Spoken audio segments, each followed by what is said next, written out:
దేవుడు మన ప్రభువైన యేసయ్య పరిశుద్ధ నామములో కూడి వచ్చిన మీ అందరికీ నా హృదయపూర్వకమైన వందనాలు తెలియజేస్తున్నాను.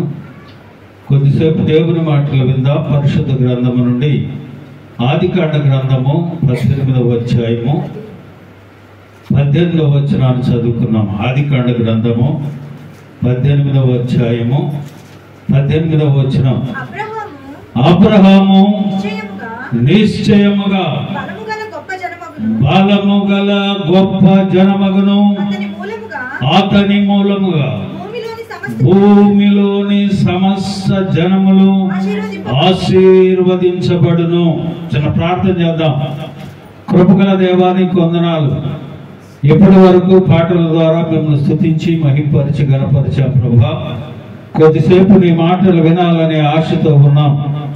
ఈ చదవబడిన లేఖన భాగం నీ బిడ్డలకు వివరించే జ్ఞానము నాకు లేదు ప్రభువా. నీ సిలువ చాటు నన్ను మరుగుపరుచుకొని నీ మాటలు మాకు వినిపించి వాటిని మా హృదయాల్లో భద్రపరుచుకొని నీ లేఖనానుసారంగా జీవించే కృప మాకు అనుగ్రహించి మహిమ పొందమని మా ప్రభువును ప్రియరక్షకుడు త్వరలో రానయ్యున్న యేసయ్య అతి శ్రేష్టమైన నామంలో అడిగి వేడుకొనుచు ప్రార్థిస్తున్నాను మా పరమ తండ్రి, ఆమేన్. ప్రియమైన దేవుని బిడ్డలారా, అబ్రహామును గురించి దేవుడు చెప్తా ఉన్నాడు. నిశ్చయముగా అబ్రహాము నిశ్చయముగా బలము గల గొప్ప జనమగును. హల్లెలూయా. నిశ్చయముగా అంటే ఖచ్చితముగా అబ్రహాము బలము గల గొప్ప జనమగును.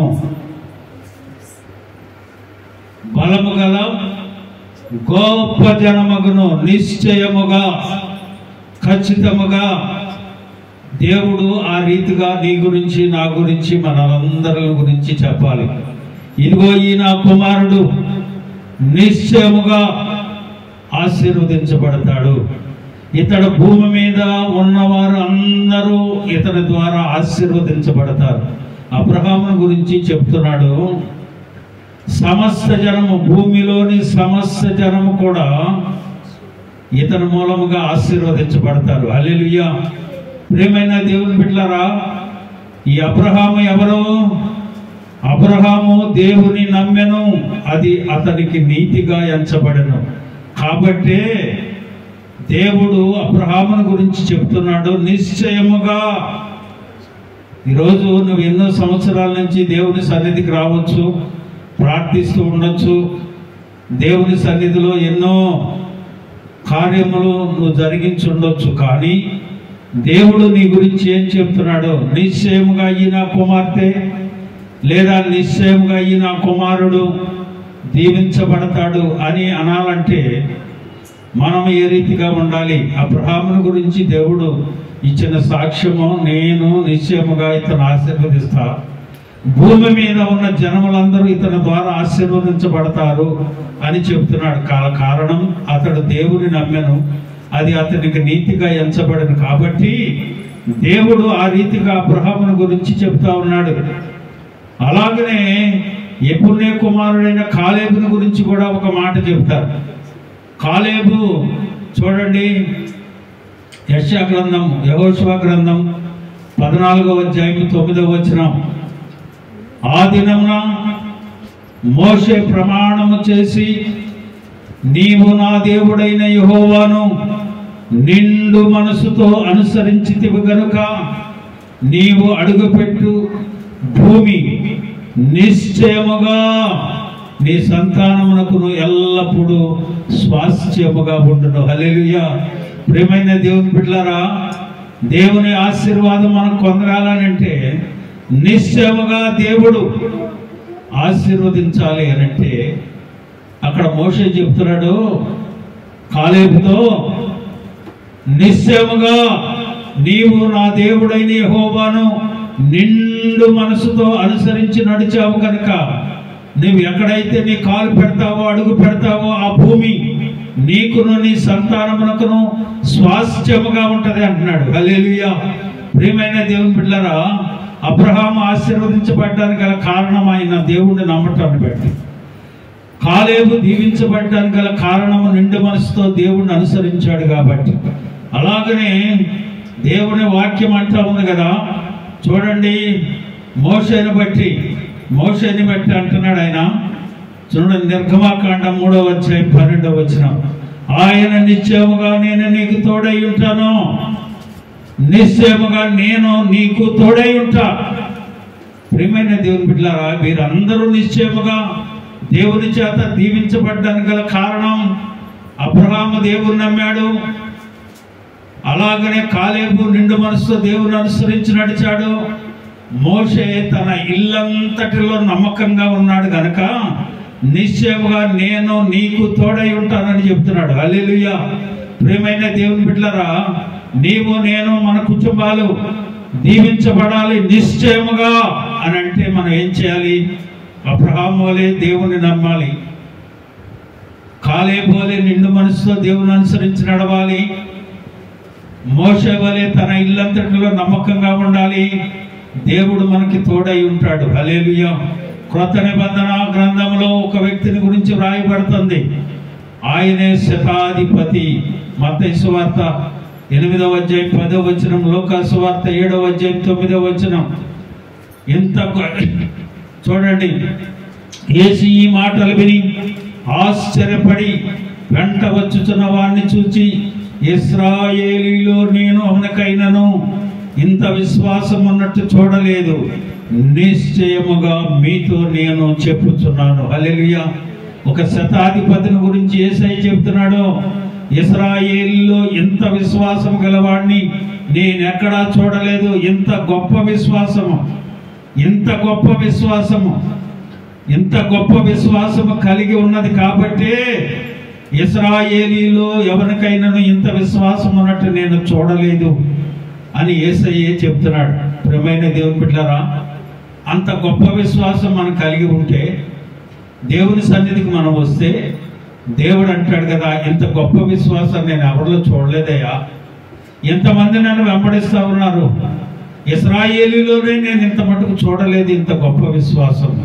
ప్రియమైన దేవుని బిడ్డలారా, ఏ విషయం అయితే యేసయ్య దగ్గరికి వచ్చాడో ఆయన ఆశించినట్లుగా తన దాసుడు స్వస్థత పొందాడు. హల్లెలూయా. అతను విశ్వాసము గొప్పది కనుకనే దేవుడు అంటున్నాడు, ఇంత నా విశ్వాసం నేను చూడలే, నిశ్చయంగా నేను చెప్తున్నాను మీతో ఇక్కడ ఉన్న వారిలో ఎవరికి అంత విశ్వాసం, గొప్ప విశ్వాసం లేదు అని అన్నాడు. అలాగనే మోషే, అబ్రహాము, కాలేబు, మోషే శతాధిపతి నిశ్చయముగా ఈ రీతిగా దీవించబడ్డారు అని అంటే బాగానే ఉంది. మరి మనం అలాగ నిశ్చయంగా దీవించబడాలి. కొన్ని విషయాలు చెప్పి నేను ముగిస్తాను. చూడండి, మొదటిగా గ్రంథం మనం చూద్దాం. యెషయా గ్రంథము 30వ అధ్యాయము 19వ వచనాన్ని చూడండి. యెషయా గ్రంథము 30వ అధ్యాయము 19వ వచనం, సియోనులో యెరూషలేములో నేను యొక్క జనము కాపురముండును, జనమా నీవిక ఏమాత్రము కన్నీళ్లు విడువవు, ఆయన నీ మొరవిని నిశ్చయముగా ఏమంటున్నాడు, నిశ్చయముగా నిన్ను కరుణించును, ఆయన నీ మాట వినగానే నీకు ఉత్తరమిచ్చును. హల్లెలూయా. ప్రియమైన దేవుని బిడ్డలారా, నిశ్చయంగా ఆయన్ని మొరవినాలి, నిశ్చయంగా ఆయన నిన్ను కరుణించాలి. ఆయన నీవు చేసే ప్రార్థన విజ్ఞాపన ఆలకించి, ఆ మొరను ఆలకించి నీకు ఉత్తరము అనుగ్రహిస్తాడు. హల్లెలూయా. నిశ్చయముగా ఎవరికి? సియోనులోను యెరూషలేములోను నివాసం ఉండే జనం. ఆ జనంకి అదేంటండి, దేవుడు సర్వలోకాన్ని సృష్టించాడు కదా, మరి యెరూషలేములోను సియోనులోను యెరూషలేములోను ఉన్నవారే కరుణించబడతారని అంటే, ఆ కాలం యెరూషలేములో నుండి చూడండి, సియోనులో ఆయన ఆలయం ఉన్నది. కీర్తనకారుడు 76వ కీర్తన 2వ వచనంలో సియోను గురించి వివరిస్తూ అంటాడు, శాలేములో ఆయన గుడారం ఉన్నది, సియోనులో ఏమందట, ఆయన ఆలయం ఉన్నది. హల్లెలూయా. ఎవరు దీవించబడుతున్నారు? ఎవరు కరుణించబడుతున్నారు? ఎవరు చేసే మొర ఆలకించబడుతుంది? దేవుని సన్నిధిలో ఉన్నవారు. హల్లెలూయా. చూడండి, చదవండి 76:2. షాలేములో ఆయన గుడారం ఉన్నది. ఏముందట? షాలేములో ఆయన నివాసం ఉంది. సియోనులో ఏముందట? ఆలయము. ఆలయములో ఉన్నవారే ఆశీర్వదించబడతారు. ఏం చెప్తుంది? సియోనులోను యెరూషలేములోను ఒక కాపురం ఉండును జనము అనేవికే మాత్రము కన్నీళ్లు విడవు. ఎవరు కన్నీళ్లు విడవరు? దేవుని సన్నిధిలో ఉన్నవారు, దేవుని ఆలయంలో ఉన్నవారు. వారే దీవించబడతారు, వారే కరుణించబడతారు. వారు చేసే మరే దేవుడు ఆలకిస్తాడు అని దేవుని వాక్యం అంటా ఉంది. ప్రియమైన దేవుని బిడ్డలారా, ఎన్ని నువ్వు ఇంటి దగ్గర చేసుకున్నా దేవుని ఆలయానికి ఒక ప్రత్యేకత ఉంది. కనుకనే దేవుని ఆలయంలో చేసే మొర నేను విని వారిని కరుణిస్తా, వారు చేసే మొర నేను ఆలకిస్తా సియోను అని అన్నాడు. అలాగే ఇప్పుడు యెరూషలేమును గురించి చూడండి. యెషయా గ్రంథము 2వ అధ్యాయము 3వ వచనం చూడండి. యెషయా గ్రంథము 2వ అధ్యాయము 3వ వచనం. ఆ కాలమున సియోనులో నుండి ధర్మశాస్త్రమును, యెరూషలేములో నుండి యెహోవా వాక్కు. ఎక్కడుంది యెహోవా వాక్కు? సియోనులో ఏముంది? ఆ నాలం ఉంది, ఆలయం ఉంది. యెరూషలేములో ఏముంది? ఆయన వాక్కు ఉంది. వాక్యం ఎవరై ఉన్నారు? దేవుడై ఉన్నాడు. ఆ వాక్యే కృప సత్య సంపూర్ణుడుగా మన మధ్యకు వచ్చాడు. హల్లెలూయా. వారు అక్కడ ఉన్నవారే చేసిన ప్రార్థన ఆలకించబడింది, కరుణించబడతారు. ఇప్పుడు అర్థమైందా మీకు? సియోనులోను యెరూషలేములోను ఒక జనం కాపురం ఉంటారు. వారు ప్రార్థన చేస్తారు. వారి ప్రార్థన నేను ఆలకిస్తాను, వారిని కరుణిస్తాను, వారి మొర నేను ఆలకిస్తాను. వారికి ఏమాత్రము కన్నీళ్లు విడవరు నిశ్చయముగా అని అంటుంది వాక్యం. కనుక ప్రియమైన దేవుని బిడ్డలారా, నిశ్చయముగా దేవుడు నీ మొర విని ఆలకించి అంగీకరించి ఆయన కరుణించి నువ్వు చేసే మొర ఆలకించాలి అని అంటే నువ్వు ఎక్కడ ఉండాలి? దేవుని సన్నిధిలో, దేవుని వాక్యము దగ్గర ఉంటే దీవించబడతావు. చూడండి 2వది ఇర్మీయా గ్రంథము 39వ అధ్యాయము 18వ వచనం. ఇర్మీయా గ్రంథము 39వ అధ్యాయము 18వ వచనం. నీవు నన్ను నమ్ముకొంటివి గనుక నిశ్చయముగా నేను నిన్ను తప్పించెదను. హల్లెలూయా. దేవుడు నమ్ముకున్న వారిని బాధల్లో నుంచి, ఇరుకులో నుంచి, ఇబ్బందుల్లో నుంచి, కరువులో నుంచి, కాటకంలో నుంచి తప్పిస్తాను అని అంటున్నాడు. నీవు నన్ను నమ్ముకొంటివి గనుక నిశ్చయముగా నేను నిన్ను తప్పించెదను. నీవు ఖడ్గము చేత పడవు, దోపుడు సొమ్ము దక్కించుకున్నట్లు నీ ప్రాణమును నీవు దక్కించుకుందువు. ఇదే యెహోవా వాక్కు. హల్లెలూయా. ప్రియమైన దేవుని బిడ్డలారా, ఎవరైతే దేవుని సన్నిధిలో ఉంటారో, దేవుని యొక్క వాక్యం దగ్గర ఉంటారో వారు దీవించబడతారు, కరుణించబడతారు. వారు ఏమాత్రం కన్నీళ్లు విరవడని దేవుని వాక్యం అంటా ఉంది. అంతేకాదు ఇర్మీయా ప్రవక్త ద్వారా చెబుతున్న మాట, నీవు నన్ను నమ్ముకుంటేవు గనక నేను నిన్ను తప్పించెదను. హల్లెలూయా. దేవుని నమ్ముకున్న వారందరూ తప్పించబడతారు. స్తోత్రం చెప్పండి. హల్లెలూయా, హల్లెలూయా. నీవు నన్ను నమ్ముకుంటేవు గనక నిశ్చయముగా నేను నిన్ను తప్పించెదను. నిశ్చయముగా అంటే ఖచ్చితంగా. ప్రియమైన దేవుని బిడ్డలారా, ఆ రీతిగా దేవుడు మనల్ని తప్పించాలి, రక్షించాలి, కాపాడాలి. హల్లెలూయా. నిర్గమాకాండము 3వ అధ్యాయం 12వ వచనం చదివంగా. ఇప్పుడు 3:12 చదువుకున్నాం. నిర్గమాకాండం 22:23 నిర్గమాకాండము 22:23 వారు నీ చేత ఏ విధముగానైనను బాధ నొంది నాకు మొరపెట్టిన యెడల నేను నిశ్చయముగా వారి మొరను విందును. హల్లెలూయా. వారు నమ్ముకుని నాకు మొరపెడితే, వారు నమ్ముకుంటే తప్పిస్తా, మొరపెడితే వీరిని రక్షిస్తా. హల్లెలూయా. ప్రియమైన దేవుని బిడ్డలారా, ఈ ఉదయకాల సమయం దేవుడు మనతో మాట్లాడుతున్నాడు. ఈ సంవత్సరము మన పట్ల దేవుడు మనకి ఇచ్చిన వాగ్దానం ఏమిటి? ఈ సంవత్సరం మనకేమిచ్చాడు చెప్పండి? ఆయన మాట ఇచ్చెను, ఆయనే నెరవేర్చును. నాకు కలిగిన వాక్యములను బట్టి నా సంవత్సరములన్నీ నెమ్మదిగా. వాగ్దానమే మీకు లేదు, ఇంక దేవుడు వాగ్దానాన్ని అట్లా నెరవేర్తాడండి. ప్రార్థన చేసేటప్పుడు ముందు నేనేం చెప్పాను మీకు? ముందు దేవుడు మనకిచ్చిన వాగ్దానాన్ని ఉచ్చరించి దేవుడి సన్నిధిలో పెట్టి తర్వాత మీరు ప్రార్థన చేయండి అని చెప్పారు. దేవుడు నిశ్చయముగా నీ ప్రార్థన ఆలకించి నిన్ను కరుణించి రక్షించి తప్పించి కాపాడాలంటే నువ్వేం చేయాలి?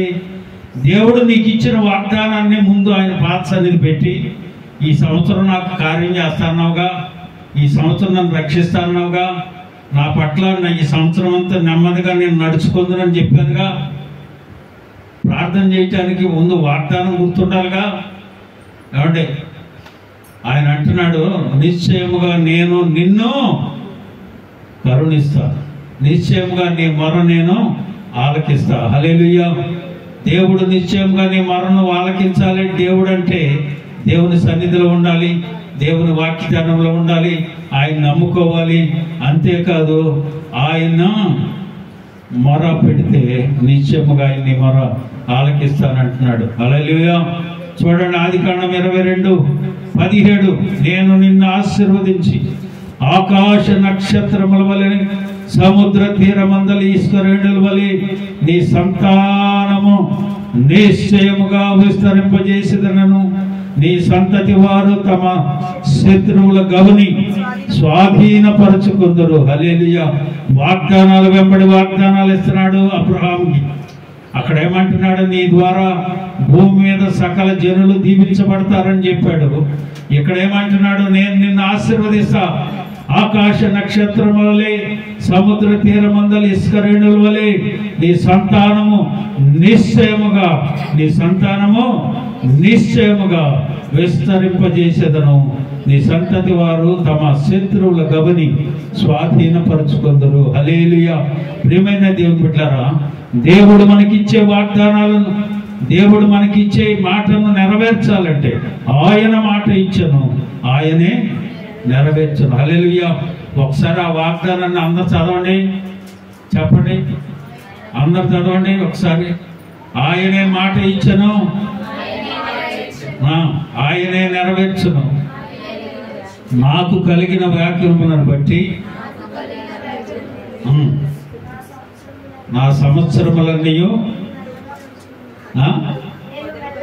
నేను మెల్లగా నడుచుకుందును. హల్లెలూయా. అందరూ ముందు ప్రార్థన చేసేటప్పుడు ఆ వాగ్దానం 2025 సంవత్సరం దేవుడు మనకి ఇచ్చిన ఆ వాగ్దానాన్ని ముందు పెట్టి తర్వాత ప్రార్థన చేయండి. హల్లెలూయా. దేవుడు నిశ్చయముగా మన సంఘమును దీవించి ఆశీర్వదించును గాక. మనం చేసే ప్రతి ప్రార్థన విజ్ఞాపన ఆలకించి మనల్ని కరుణించును గాక.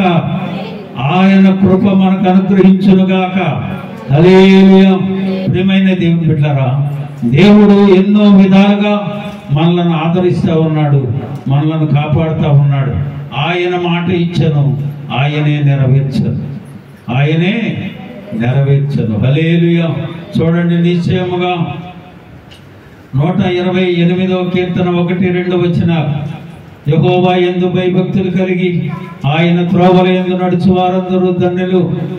నిశ్చయముగా నీవు నీ చేతుల కష్టార్జితమును అనుభవించదవు. హల్లెలూయా. మన చేతుల కష్టార్జితం చూడండి, మనం కష్టపడతా ఉంటాం. ఆ కష్టమంతా ఏం చేస్తుంటాం? వడ్డీలు కట్టేస్తుంటాం, అప్పులు తీర్చుకుంటుంటాం, తినడానికి మళ్ళీ అప్పు చేయాల్సిన పరిస్థితి. కానీ దేవుడు అంటున్నాడు, ఈ సంవత్సరం నిశ్చయముగా నీవు నీ చేతుల కష్టార్జితము అనుభవించదవు. హల్లెలూయా. నమ్మిన వారు దేవునికి స్తోత్రం చెప్పండి. హల్లెలూయా. దేవుడు ఆ రీతిగా మనలను దీవించబోతా ఉన్నాడు. నిశ్చయముగా దేవుడు మనల్ని ఆశీర్వదించబోతున్నాడు. నిశ్చయముగా మన ప్రార్థన ఆలకించబోతా ఉన్నాడు. నిశ్చయముగా మనలను కరుణించబోతా ఉన్నాడు. హల్లెలూయా. ప్రియమైన దేవుని బిడ్డలారా, ఈ రీతిగా దేవుడు మనకు చేసే వాగ్దానాలు మనం పొందుకోవాలంటే దేవుని యందు భయం కలిగి ఉండాలి, దేవుని సన్నిధిలో రావాలి, ఆయన వాక్యజ్ఞానంలో ఉండాలి, ఆయన నమ్ముకోవాలి. ఆయన నిండు మనసుతో ఆయన అనుసరించి నడవాలి. దేవుడు నిశ్చయముగా అప్పుడు మనలను ఆశీర్వదిస్తాడు. చూడండి, ఏబు గ్రంథం ఒక చక్కని మాట చెప్తాడు. అక్కడ ఏబు గారు 11వ వచనం, 11వ అధ్యాయము 14-15 వచనాలు, 11వ అధ్యాయము 14-15 వచనాలు. పాపముని ఇంటిలో నుండి చూచి నీవు దానిని విడిచిన ఎడల నీ గుడారములో నుండి దుర్మార్గతను నీవు కొట్టివేసిన ఎడల ఏంటంట? నిశ్చయముగా నిర్దోషివై నీవు సంతోషించదవు, నిర్భయుడవై నీవు స్థిరపడియుందువు. హల్లెలూయా. నిశ్చయముగా దేవుడు నీ మరాలంట వినాలి అని అంటే నీ ఇంటిలో ఏ దుర్మార్గము ఉండకూడదు, నీ ఇంటిలో ఏ పాపము ఉండకూడదు. దానిని విడిచి ప్రార్థన చేస్తే దేవుడు ఆలకిస్తాడు. పాపం నీ ఇంటిలో ఒంటిలో పెట్టుకొని ప్రార్థన చేస్తే పాపం దేవుడు వినడం, ప్రార్థన వినడం. దేవుని వాక్యం అంటుంది, పాపము నీ చేతిలో నుండి చూచి నీవు విడిచిన ఎడల నీ గడారములో నుండి దుర్మార్గము నీవు కొట్టివేసిన ఎడల నిశ్చయముగా నిర్దోషివై నీవు సంతోషించదవు, నిర్భయుడవై నీవు స్థిరపడియుందువు. హల్లెలూయా. ప్రియమైన దేవుని బిడ్డలారా, దేవుడు నిశ్చయముగా మన ప్రార్థనలో ఆలకించాలి, మన ఇళ్లను దీవించాలి, మన గుడారాలు దీవించాలి అని అంటే ఇవి చెయ్యాలి. తర్వాత చూడండి, కీర్తనాకారుడు అంటాడు 32వ కీర్తన 6వ వచనం చూడండి. కావున నిదర్శన కాలమందు భక్తి గలవారందరూ నిన్ను ప్రార్థన చేయుదురు, విస్తార జల ప్రవాహములు పొరలి వచ్చినను నిశ్చయముగా అవి వారి మీదకి రావు. హల్లెలూయా. దేవునికి ప్రార్థన చేసే వాళ్ళ మీదకి ఏమి రావట. నిశ్చయముగా భక్తి గలవారందరూ, ప్రార్థన అందరం చేస్తాం, కానీ భక్తి గల ప్రార్థన చేయాలి. దేవుని వాక్యమే అంట ఉంది, భక్తి గలవారందరూ నిన్ను గూర్చి ప్రార్థన చేయుదురు, విస్తార జల ప్రవాహములు పారిన పొరలి వచ్చిన నిశ్చయముగా వారి మీదకి రావు. హల్లెలూయా. ఆ రీతిగా భక్తి కలిగి మేము ప్రార్థన చేసుకుంటామయ్యా. మా గృహంలోకి ఏమి దుష్టుడు రావటానికి కానీ, ఏ ఇబ్బందులు రావటానికి కానీ, ఏ జల ప్రవాహం మనల్ని పట్టడానికి కానీ రావు. ఎందుకంటే భక్తి కలిగి మేము ప్రార్థన చేస్తాం. హల్లెలూయా. ఆ రీతిగా ప్రార్థన చేస్తే దేవుడు అంటున్నాడు, విస్తార జల ప్రవాహంలో ఆ గృహం మీదకి వచ్చినా ఏమీ చేయలేవట. ఇప్పుడు అర్థమవుతుందా ఏం లోపం మన గృహాల్లో ఉందో, ఏది దుష్టుడు మనలోకి ప్రవేశిస్తున్నాడో? ప్రార్థన లేమి, భక్తి కలిగిన ప్రార్థన మనం చేయట్లేదు కాబట్టి ఆ రీతిగా వస్తున్నాయి. ప్రియమైన దేవుని బిడ్డలారా, మన గృహాలలో ఏమి ఉండటానికి వీల్లేదు, దుర్మార్గం ఉండటానికి లేదు, పాపం ఉండటానికి లేదు. ఆ రీతిగా ఉన్న వాళ్ళనే దేవుడు ఆశీర్వదిస్తాడు, వారి ప్రార్థన ఆలకిస్తాడు, అంగీకరిస్తాడు, ప్రతిఫలం దయచేస్తాడు. హల్లెలూయా. నిశ్చయముగా దేవుడు మన ప్రార్థన ఆ రీతిగా ఆలకిస్తాడు. కనుక ప్రియమైన దేవుని బిడ్డలారా, చూడండి 58వ కీర్తన 11వ వచనం ముగించేస్తాను. 58వ కీర్తన 11వ వచనం. కావున నిశ్చయముగా నీతిమంతులకు ఫలము కలుగును. హల్లెలూయా. ఎవరు కలుగుతుందట? నీతిని అనుసరించి ఏ గృహం అయితే ఉంటుందో, నీతిమంతుల గృహాలలో సువార్త సునాదాలు ఎక్కడైతే వినపడతాయో వారే నిశ్చయముగా దీవించబడతారు. గుర్తుపెట్టుకోండి. మనం చేసేవన్నీ చేసుకుంటూ ప్రార్థనలు పడి ప్రార్థన చేస్తే దేవుడు ఆలకించడు. నిశ్చయముగా నీ ప్రార్థన దేవుడు ఆలకించాలి అనంటే మనలో ఏ దుష్టత్వం ఉండకూడదు, మనలో ఏ పాపం ఉండకూడదు, మనలో ఏ దుష్టక్రియలు ఉండకూడదు. నిండు మనసుతో దేవుణ్ణి అనుసరించి నడవాలి. కలేబు వలె దేవుని నమ్మి ఆయన పిలుపును పిలుచుకున్న అబ్రహాము వలె, అబ్రహాము దేవుని నమ్మెను, అది అతనికి నీతిగా ఎంచబడెను. హల్లెలూయా. మోషే నా ఇల్లంతటిలో నమ్మకమైన వాడు, కనుకనే నేను అతనికి తోడయ్యుండి నడిపించాను. నిశ్చయముగా ప్రియమైన దేవుని బిడ్డలారా, మనము దేవుని చేత నిత్యముగా దీవించబడాలంటే ఆ రీతిగా మనం ఉండాలి. లేదు మన ఇష్ట ప్రకారం మనం చేసుకొని ఏదో మనకు అవసరతలకో అక్కర్లకో మన అవసరాలు తీరినాకో చూసుకునేటట్టు కాదు. భూమి మీద మనం ఉన్నంతకాలం ఆయన రాకడా మన పోకడా కలిగేంత వరకు దేవుని యందు భయభక్తులు కలిగిన వ్యక్తులుగా మనం ఉండాలి. హల్లెలూయా. ఆ రీతిగా మనం ఉంటే దేవుడు నిశ్చయముగా మనల్ని ఆశీర్వదిస్తాడు. హల్లెలూయా. ఆ రీతిగా మేము ఉంటామయ్యా, నిశ్చయముగా మేము దీవించబడతాం అన్నవాళ్ళు తల వంచండి, ప్రార్థన చేసుకుందాం. దేవుడు నిశ్చయముగా మనలను మన కుటుంబాలను ఆశీర్వదిస్తాడు. అందరు తల వంచండి, ప్రార్థన చేద్దాం. తల